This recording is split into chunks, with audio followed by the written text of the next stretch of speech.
Princess Castro at narito ang mga napapanahong balita. Ginawang racing circuit ng 15 bus ng GB Florida Bus Company ang kalsadang ito sa Cagayan National Highway nitong linggo. Sa video makikita na nag-uunahan o karerahan ang 15 bus. Ang mga bus na ito ay bumabiyahe sa rutang Santa Ana, Cagayan hanggang Sampaloc, Manila at mula Baguio patungong Apayao. Bagamat wala naman daw na disgrasya, hindi tinatanggap ni Transportation Secretary Vince Dizon ang kanilang paliwanag at paghingi ng tawad sa kanilang ginawang kalokohan.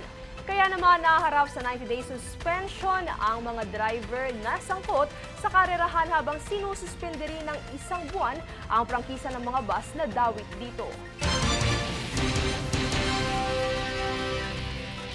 Samantala, ang pag-remand ng Articles of Impeachment sa Kamara ay yakma at tama lamang umano ayon kay Senate President Francis Escudero na siya ngayong nagsisilbi ring presiding officer ng kaso. Narito ang detalye. Binigyang linaw ni Senate President Francis Cheese Escudero nitong Miyerkules na walang masamang epekto sa magkabilang panig ang naging desisyong remand sa impeachment case laban kay Vice President Sara Duterte. Dahil din dito anya ay masasagot na ang mga agam-agam gaya ng pagtawid ng kaso sa 20th Congress at ang binding ng 2 Kongreso.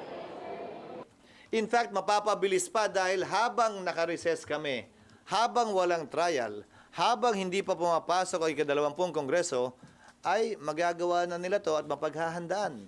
Dahil baka mamaya, si Senator Bato ay bahagi pa rin, si Senator Cayetano ay bahagi pa rin ng 20th Congress. Kung hindi namin to ginawa ngayon, paano pag ginawa nila yan pagpasok ng 20th Congress Impeachment Court? Doon pala magsisimula yan? Hindi ba magandang nasimulan na yan ngayon at baka matapos na rin yan ngayon at matuldukan na ngayon? So, asan yung delay?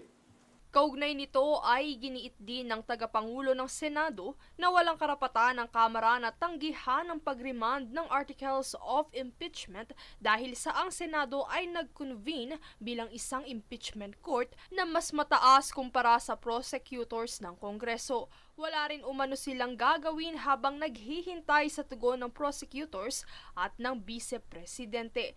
Anya, gagawin lamang ng Senado kung ano ang tama at naayon sa batas kaugnay ng impeachment. Giit ni Escudero, ang pagbabalik ng kaso ay hindi nangangahulugang tinatapos na nila ang impeachment. Sa kabila ng remandaan niya, ay patuloy pa rin ang kanilang jurisdiction dito at hindi rin huminto ang kanilang pagtalima sa constitutional duty. Isa na rito anya ay ang pag-issue ng writ of summons kay VP Sara kung saan mayroong 10 araw mula sa pagkakatanggap nito na tugunan ang mga aligasyon laban sa kanya. Klinaro rin ni Escudero na walang pagpapasya na ginawa hinggil sa hindi pagtuloy ng 20th Congress sa impeachment.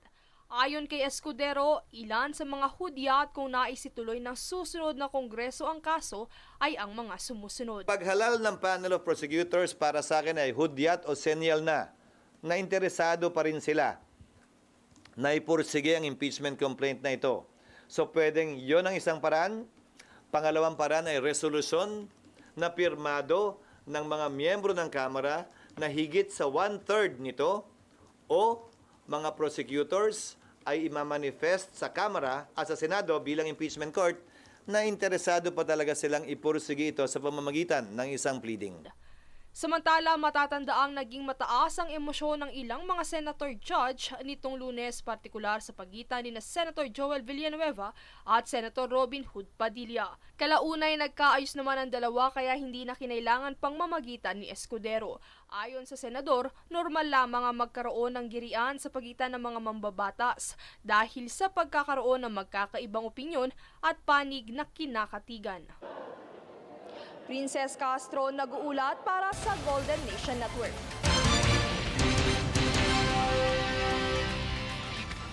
Kakaibang paandar naman ang ginawa ng Cagayan de Oro City ngayong ika-127 taong paggunita sa Araw ng Kalayaan. Daan-daang piraso ng puto ang inihilera sa Plaza Divisoria ng CDO upang ihugi sa watawat ng Pilipinas. Samantala, nagbigay-pugay rin sa Independence Day ang mga government official sa iba't ibang panig ng bansa gaya ni Pangulong Ferdinand Marcos Jr. na nagtungo sa Quirino Grandstand at Senate President Francis Chis Escudero na nagtungo naman sa Malolos, Bulacan.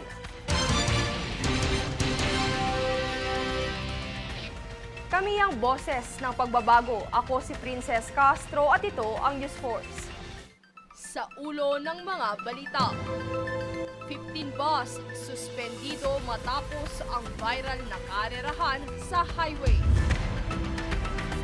Pagbalik ng impeachment articles laban kay VP Sara, nakaka-insulto at nakakabahala ayon sa Kongreso. Remand ng impeachment case pabalik sa Kamara, akma at tamang gawin ayon kay SP Escudero. CDO nagsagawa ng hugis watawat na puto bilang paggunita sa araw ng kalayaan.